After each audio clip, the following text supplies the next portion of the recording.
we doing here? Firstly, if you haven't already, please hit the subscribe button now. Also, click that like button if you like the video at any point through. Both of those things really help our channel to grow. What's in the tanks behind me? I need the big tank that you saw earlier in the video. That is Nitro Flow 24 plus S from Omex. Basically that means that's liquid fertilizer, liquid nitrogen with sulfur in it. It's 24%, which means that is pretty much liquid can behind us. Now, why are we going with that? How much do I have here? How much ground is that going to cover? How do you put it out? We'll explain all that as we go along. So, why are we using this? Do we have any experience with this? And what's the plan?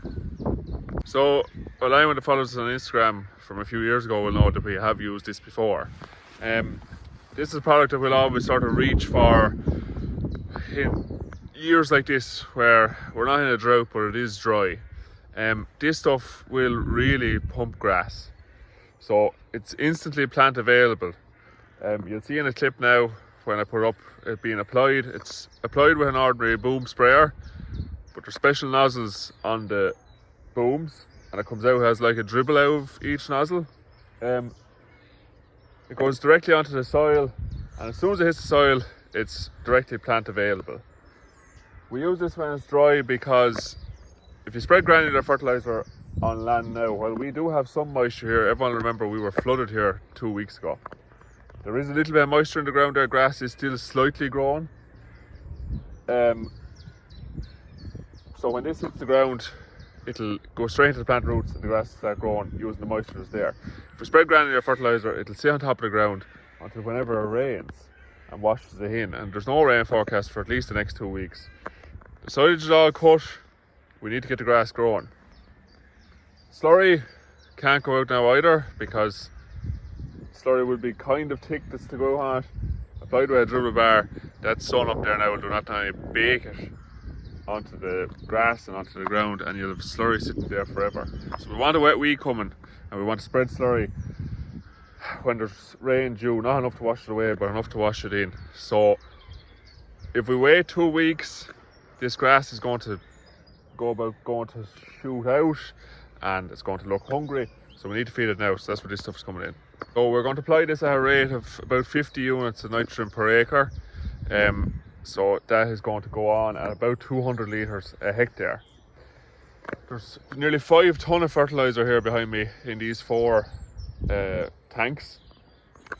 Some of the advantages of it is you haven't got half-tonne bags to deal with, or pallets, or plastic, or rubbish when you're done. You fill the tanks up in the depot, bring them down here, just fill the sprayer, bring the tanks back when you're finished with them. So it's very clean, very easy to manage. Much easier to manage slurry with this stuff, so it's very stable. When it goes out on the grass, you know, normally if I spread can or particularly urea today, I would have to wait 3 weeks before you could apply slurry. You can put this stuff out today and slurry out tomorrow and you will not lose any nitrogen.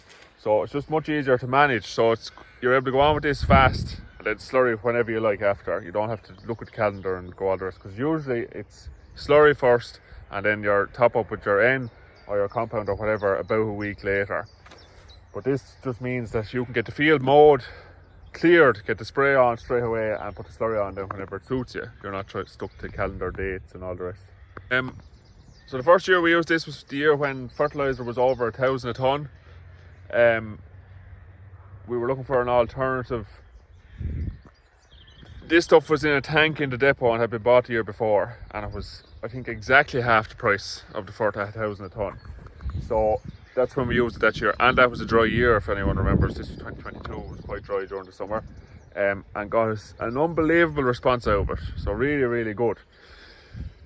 Then for the past 2 years the weather was good enough to get on ordinary fertile slurry, so we just went with that. Just saves driving up to the depot and filling these tanks really, and it was no cheaper than ordinary fertilizer. Then last year this was actually a little bit dearer than ordinary fertilizer for whatever reason, and this year this is back working out cheaper than can again, including paying the guy to spray it on. So Liam O'Toole is going to spray it on. So even when you take into account paying him per acre to spray it, he sprays it on for Quinns and Baltinglass. So Quinns and Baltinglass, by the way, is who we're buying this off of. They've got tanks where they store this stuff, so it's freely available if anyone wants to try it out. You can organise it with the Queen's reps. I also want to make clear this isn't an ad, I'm just explaining what we're doing here, because this stuff does work well, and can be good value if you inquire about it every year and go away the year maybe that suits you and don't go away the year that doesn't. But I would say to anyone that it's worth a try. So we've got 5 tonne here, and Liam is going to bring about 4 tonne in the sprayer as well down. So what's that, 9 tonne. We have about 25 hectares of silage ground to do. That'll go on at 50 units. And then I'm also going to follow cows with it, because cow paddocks are still growing, but they're going to come under pressure this week, and I can't get fertile ham because it's so dry. So I'm going to go with a rate of about 25 to 30 units on it. So I think that's about 100 litres a hectare. One of the disadvantages, you can't really spray it on any less than that, because you have to travel so fast with the sprayer, and a sprayer is not a machine that likes bouncing around cow paddocks now at speed to break it up. So kind of the least amount he's going to be able to put out is 100 litres a hectare, which is about 30 units. So we're going to follow cows as well. So everything the cows have grazed within the last 10 days will also get liquid in. And we'll keep an eye on it then, and I'll monitor and I'll show you how much of a response it gives, and you'll obviously see this. So today this is very bare, and we'll take a look at it next week, and we won't have gotten any rain by the time I show this to you again, and we'll just, I'll show you exactly how well it works. You'll see it being sprayed on now today, and how easy it is to handle, and that's it. If anyone has any more questions or comments or has used it before, let me know in the comments now down underneath. But yeah, good stuff. Very plant available, works out cheaper than granular fertilizer some years, works instantly. You can put slurry on the day after you apply, which means it's very easy to manage, and you haven't got any dirt or waste of half-ton bags, pallets, plastic, all the rest. Omex is the company that supplies this into Ireland, and then Quinn's bought glasses, who we're buying off. But just a good point while I remember there, if you're going to apply it on paddocks, so this isn't foliar spray, so some people will know and use foliar spray. So that's liquid fertilizer that's taken in through the leaves of the plant. Omex, the 24S NitroFlow, isn't foliar. It's liquid fertilizer that has to go onto the soil. That stuff will burn grass. So if you're going to go on paddocks, and I've seen it here, especially in this weather now, if you're going to go out on paddocks, either in front of cows or behind cows, you need to be going out on paddocks that have less than 500 cover on them, because you will burn the lines of where the spray is landing out, the droplets of nitrogen that's landing out of the sprayer. You'll burn the grass in those lines. So definitely no more than 500, and even at that, at 500, you'll see some bits of burn patches. So yeah, and total area, actually, sorry, it was 24 hectares of silage ground at 50 units. The rest is grazing. There'll be, I think it's about 107 acres in total of that stuff applied. So it just means we're okay for grass this week, and we're going to be okay for grass next week anyway, and then that'll kick it along into the week after, that we'll be building up a little bit of cover behind us, and surely we'll get some rain for the week after, and then we'll be okay. And if we don't get rain for the week after, the whole country's in trouble anyway. But it's definitely a good decision to go ahead and spray it, I think, today.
We have rain falling here, which is fantastic. We actually weren't supposed to get any today, but it looks like there's a nice bit going around there. But the cows in the yard here, what have we got here? So it's the first day of the 3rd week of breeding. We have about 70% of the cows AI'd now at this stage, which means we're bang on target. And you'll see a lot of these have red paint on. So these are cows that have calved but haven't cycled yet. And either should have cycled or they haven't quite been calved long enough, but are long enough calved to be scanned. So that's cows over 21 days calved. The vet has come this morning to scan the red cows. There's a couple of extra cows in here for AI still. So these will be scanned now around 10:30, and when we scan them and look at what date they've calved, that's when we'll decide whether they get PG or a hormone implant. I'll take you through all that either while we're doing it or just after.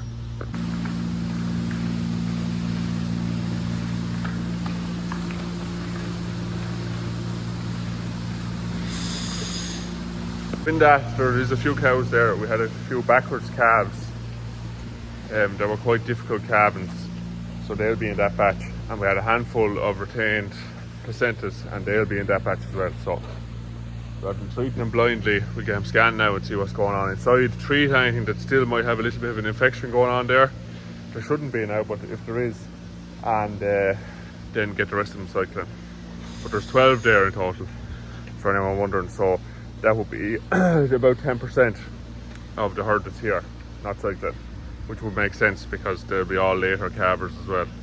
By getting these scanned now today, I mean they will all cycle this week so long as there's no major issues inside, and we'll be up at 98% served in the first 3 weeks. So I think it'll be going to plan well. Now, 12 cows scanned. I actually didn't have my phone on me when he was scanning, of course, to take a video, but there wasn't much time anyway by the time I wrote down cows and what needs to be done and all the rest. So he was only a few minutes here. But basically, out of the 12 cows, we had 6 that had cycled, probably had a silent heat. There was good CLs there, so they're ready to cycle again. What they got then was prostaglandin injection, which is a hormone that'll stimulate the cows to cycle. So they were injected today, the 6 of them. They will show heats now, unless they show silent heats again, but they will come into heat, guaranteed within the next 2 to 5 days, because everything inside is perfect. If they didn't have visible CLs there that were healthy, that you give them the PG injection and they still might not come into heat. So all those cows were prime for PG injection. 6 of them, 6 out of 12. So there was 3 then cows that are calved long enough but haven't cycled, and all of those had cysts. So they had cystic ovaries. They got a pre-implant then, which is a hormonal implant. That'll combat the cysts. They get the implant in today and an injection of PG. Then in 6 days time they'll get another injection of PG, and in 7 days you take out the prid, and a few days after that all those cows will come into heat roughly around the same time. So we won't have those 3 now served this week, so they won't be served within the first 3 weeks. They'll be served by the start of the 4th week, so I'm still happy enough with that. So that's 6, that's 9. There was 1 cow dirty, so he gave her PG now. I have to give her another shot of PG in 10 days time. So PG now, and don't AI her if I see her coming cycling. PG again in 10 days time, and then see, I have to look at what her discharge is like. He says if her discharge is clean, AI her. If it's kind of dirty, AI her, but put in a Metricure, which is an antibiotic injection which goes inside the cow's uterus. So he says fine to AI and Metricure them at the same time, and she should go in calf. So she also won't be served now within the first 3 weeks. Then there was, that's 9, and then there was 3 cows then that were absolutely fine. He said they're about 4 days away from looks of things, about 4 days away from cycling naturally. so I just have to keep an eye on them. If they don't cycle within 4 to 5 days, then I can put a print into those as well, he said, just to make sure that they haven't become cystic or anything like that. So there you go, 12 cows, 6 just needed PG injections, 3 needed print inserts, and 3 were fine. So I think that's pretty good, and we're going to get these 12 cows then pretty much all served within the next week. For anyone wondering, that's the estromate injection, which is, you see there, is synthetic prostaglandin, which is why I was calling PG there.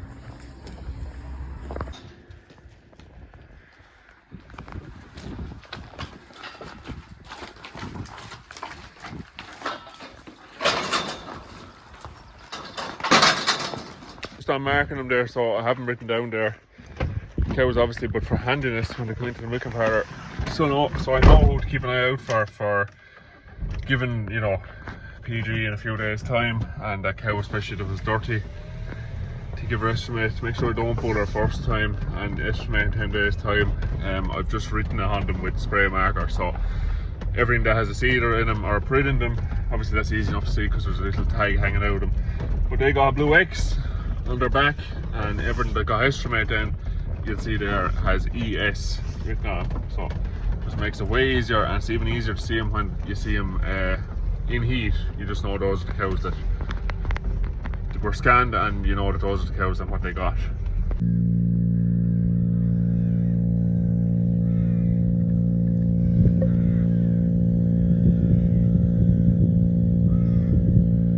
Almost 8 mil. Oh, Jesus, that'll do the world of good now. Just quickly before I do the grass walk, I lifted this wire for these cows here now. But the thing I did a bit differently than other years was I grazed some 1800s that I would normally skip and close up for bales in a week or 10 days time. But you run out of grass much faster, and then I was always feeding silage fairly early, because the cover would always drop too low then. And what I was trying to do was keep that level of grass in front of cows, so that's, you know, you're looking at maybe ideal cover, maybe a little bit less. That's probably ideal out there. So I was trying to keep, the aim was before now to keep that in front of cows because you'll maximise milk, but when you go in with bales then you lose milk anyway. So I just kept grazing into 1800s. Now some of them have to be topped now. Won't get a chance to top them now, but I'll get into them a bit faster now that the rain is coming for the second round, when there's maybe 1100 or 1200 on them, and give the cows the best of it and then top it. So that'll be in about 3 weeks time. And now we are on to covers like this only in front of cows. So, you know, that's probably 14 or 1500 out there. You're probably close to 1300 here.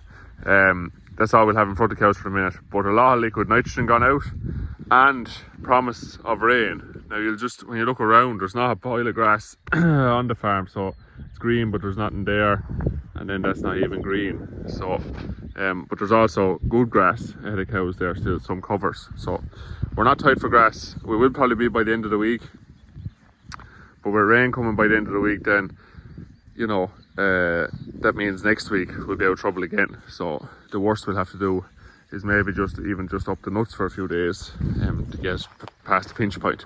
But I have a way smaller pinch point than I would normally have had in other years. I know it's not all down to management, it's down to the 100 mil that we got the week that you saw the video where I think it's called We Got Hammered. We got 100 mil in 5 or 6 days, and that has kept the moisture in the ground, so that's why the grass has kept ticking over a lot. I know if we had been on real dry land or hadn't got that rain, no matter what covers I'd have put cows into and what grass I'd have kept ahead of cows, I'd have ran out. So a lot of it was down to the weather as well. Through the grass wedge on the home farm here now first in a second, but I just want to show you something that's appearing kind of everywhere at the minute, and I don't like them. And it's these buttercups. Now we haven't had buttercups here for a good few years. Actually pretty much not really, since we reseeded 90% of the place. But they have appeared this year, and they've appeared in the areas that you'd expect them to appear. So headland, out however far the animals would have stood while it was very wet, all along a line, you can just see it there. And if we come up here, a sheltered hedge out as far as the almonds would have stood up along a whole line. So buttercups are just a textbook sign of compaction. There's dandelions there as well, and daisies. Everything that's totally unacceptable to see in a field of grass on a dairy farm is around the headlands, in gateways, on tracks with tyre marks where tractors would have went down. This farm here has took such a hammering for the last 2 years. It has been unbelievable. Last year and the year before, really bad. Tough springs and autumns, and this year then the spring was really good and very little damage done until the week the video went up where it said we got hammered over 100 mil in 4 days, and there was an awful lot of poaching done again, keeping cows out. So the soil is definitely paying for that now, unfortunately. So there's going to be a big plan to combat that compaction, a fairly big job that needs to be done, which will be upcoming in future videos during the summer. So if we put up the wedge here, you'll see an awful lot of paddocks way too far above the demand line, and then pretty much all the rest not coming close to the demand line. So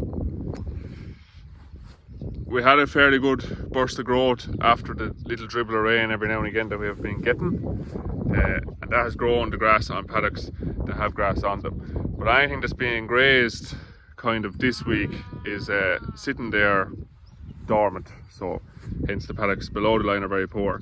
So that growth that we're getting there isn't accurate, because the paddocks with grass on them are driving that on, and there's paddocks with no grass on them that aren't growing at all. Obviously there's one paddock there sitting over 2,500. We can't graze that. Not too sure if we'll keep it in the wings. Might have to pre-mow it next week. There is rain coming this evening and tomorrow, and next week looks broken. So we're just on top of the fence at the minute, ready to heel off onto the right side of the fence or fall off on our backs onto the wrong side of the fence. It all depends on how much rain comes. Have to keep grass into cows. The quality is not where we'd want it now, because the covers from now on again. So last week or the week before, I didn't put up any grass wedges, I didn't have time, but the cows were pretty much going to covers that were not ideal, and protein took a hit and leaders took a hit, and that was on both farms. This week on, the cows had started to go back into covers that we really wanted them back in, 1300, 1400, 1500, good quality. And next week, now today is Friday, next week they're going to go back into covers that we don't really want them in, and milk is going to take a hit again. So it's a bit up and down, a bit uneven. This is on the home farm now. I haven't looked at the rented farm yet. We'll look at that in a minute.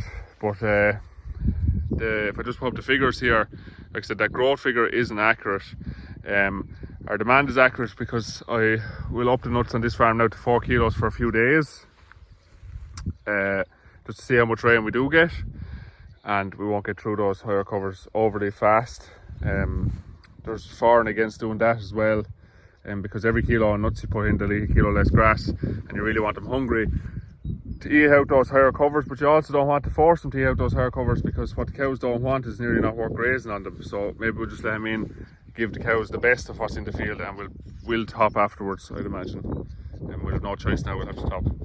So there you go, that's pretty much the outlook on this farm for the week ahead.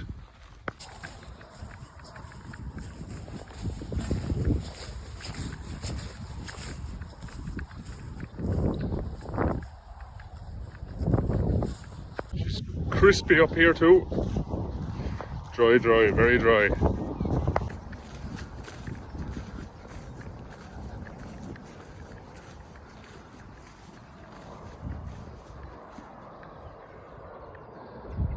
There is the kick that we got from the liquid end. That field got liquid end there. So definitely worked, no question about it. That was mowed, like, to have that cover back on it, and no real rain. No rain since it was mowed. And everywhere else is very dry. So, and it doesn't look like it's one very nitrogen there either. If we get rain over the weekend, that's going to go stone mad, along with all the rest of the fields we sprayed. So it worked well, really well.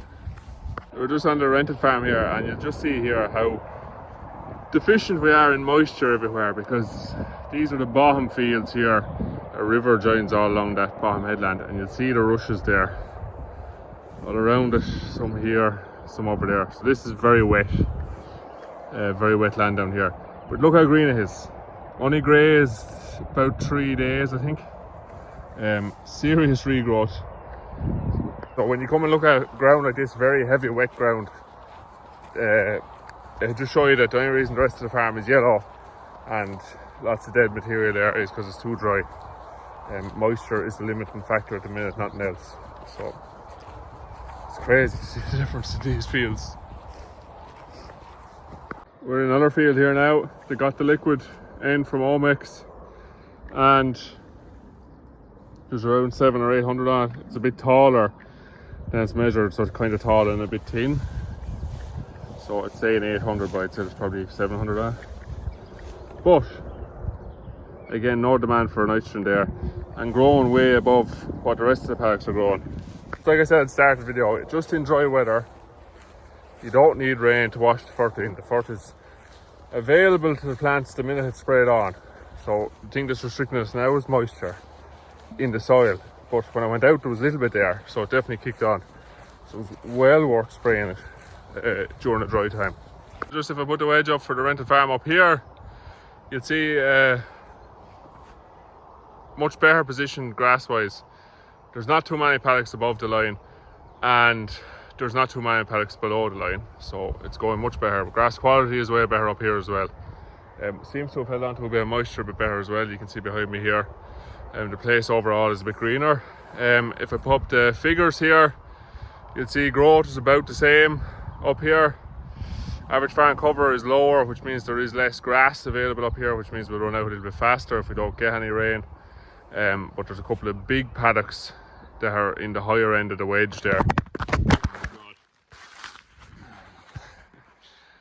Drop the phone. I'll probably keep that in. Just there's a few paddocks at the higher end of the wedge there that'll take a while to get through, and if we do get rain, I just double check the forecast there now, it looks like we're guaranteed to get rain and maybe even lots of it next week. So if we do, we're sitting on the fence like I said, and we're going to fall out onto the right side. So fingers crossed the next time we're talking about grass it'll all have went well, but that's the position we're in today. So that's the end for today's video.